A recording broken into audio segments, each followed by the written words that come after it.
What's going on YouTube? It's your boy Tim, aka the Mad Hatter, and I'm back with another gameplay commentary for y'all. Just another online ranked match. My opponent's the Packers, I'm the Bengals.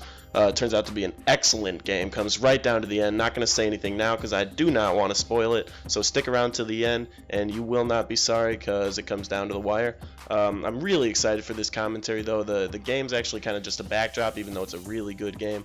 Mainly in this commentary I'm going to be focusing on my sport management series. That's starting up right here. You guys actually expressed quite a bit of interest, more than I expected in it, so I'm really excited to be bringing this to you guys. And what we're going to talk about in this, I guess, let's call it SM 101, Sport Management 101. That's the series name, just came up with that now.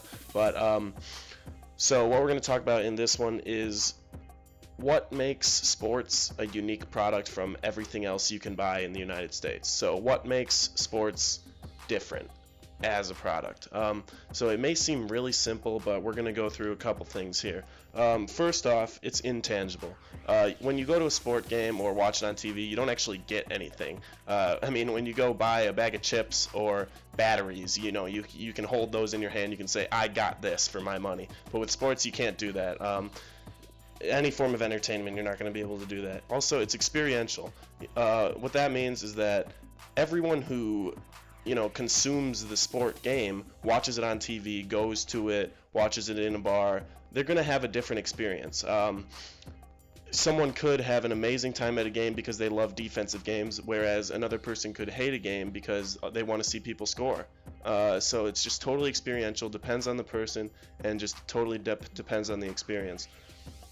And also, sports are totally emotional. There's no other product, probably no other thing in the United States that across the board makes people so emotional as sports. I mean, you see people getting in fights over who wins and loses in a game. I mean, this is totally ridiculous. You wouldn't see people getting in fights over, oh, I love Crest toothpaste, no Colgate. Like, you're not going to do that, but you will see people get in fights. Oh, New York Yankees, Boston Red Sox. I mean, sports mean that much to people, and when you're marketing it and advertising it, you can really take advantage of that emotional side of how people feel about the game. And also now we're going to move on to another really unique thing about the sport product that probably nothing else in the United States is similar. It's simultaneously produced and consumed. So what I mean by that is the players are playing on the field as the spectators are watching it.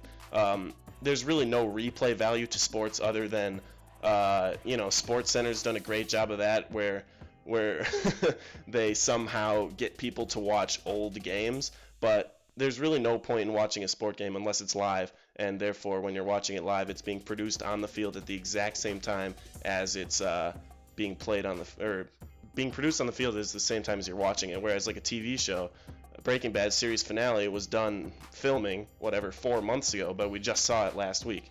So sports are totally different in that aspect. Another really interesting thing about sport consumption is how unpredictable and inconsistent games can be. There can be one game that is incredible and just gets you off your feet and you're cheering the whole time, whereas there's other games that are just so boring.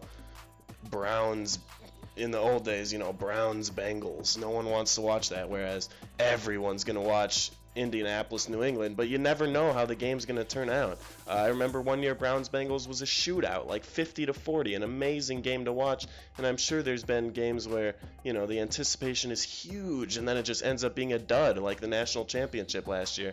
So shout out to Alabama there, route combo, and shout out to Notre Dame there, God's thumbs. But yeah, so you just never know what product you're going to put on the field, and that's different from everything else. No one's going to spend $60 on something without knowing exactly what they're going to get, but sports is unique in that aspect. Another thing is that sports, it pervades all elements of life and has universal appeal among everyone. Everyone can connect with sports, I feel like. I mean, there are the select few people that just don't like them at all, and I can almost guarantee they're not watching my videos, so you guys probably don't understand that just as much as I don't understand that, how people can just not like sports. But yeah, and that has really big value to advertisers that everyone loves sports because they can get every single target market that they want to get when they're advertising their product. So yeah. And another aspect that advertisers love of sports is that, as I said before, basically it's always consumed live. So when you put a commercial on a sport game, people are almost guaranteed to watch it because they're going to be on that channel because they're consuming the game live.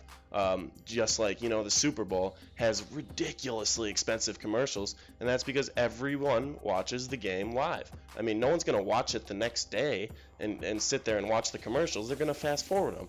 And, sports is really the only thing that people watch live on TV anymore. Maybe they watch the news or, their favorite TV show once a week, but it's so easy to watch things online with Hulu or Netflix that most people don't watch things live on TV anymore, and sports creates a huge outlet for advertisers to basically guarantee that people are watching live, and they're able to get the most bang for their buck when they're advertising, say, their Coke or their Pepsi or whatever they're advertising on the sport game.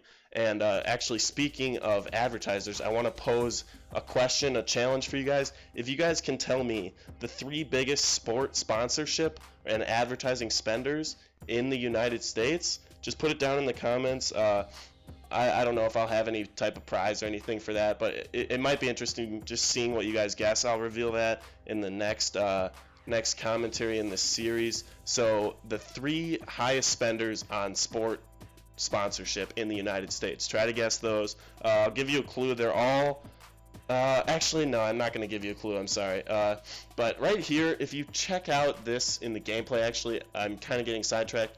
Right there, I got an interception that basically won me the game. Now I just have to run the clock out. I tried to get another beast mode touchdown with AJ Green right here, and I can't quite do that. But I just wanted to mention one more thing that makes sports really, really unique. Well, actually, 2 more things. For the first thing, demand tends to fluctuate insanely between like different cities, like the Cubs, or Chicago is going to have a huge sports market, and the demand's going to be huge for sports, whereas cities like Green Bay aren't going to have as much demand.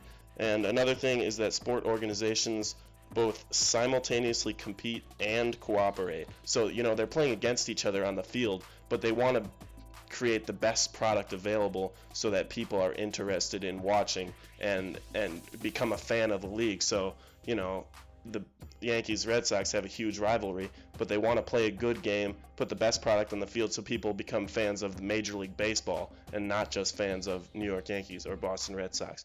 Okay, guys, so that wraps up this Sport Management 101 commentary. Let me know if you enjoyed it. I worked pretty hard on it, so I'd really appreciate it if you drop a like on it, that good stuff. Let me know what you think.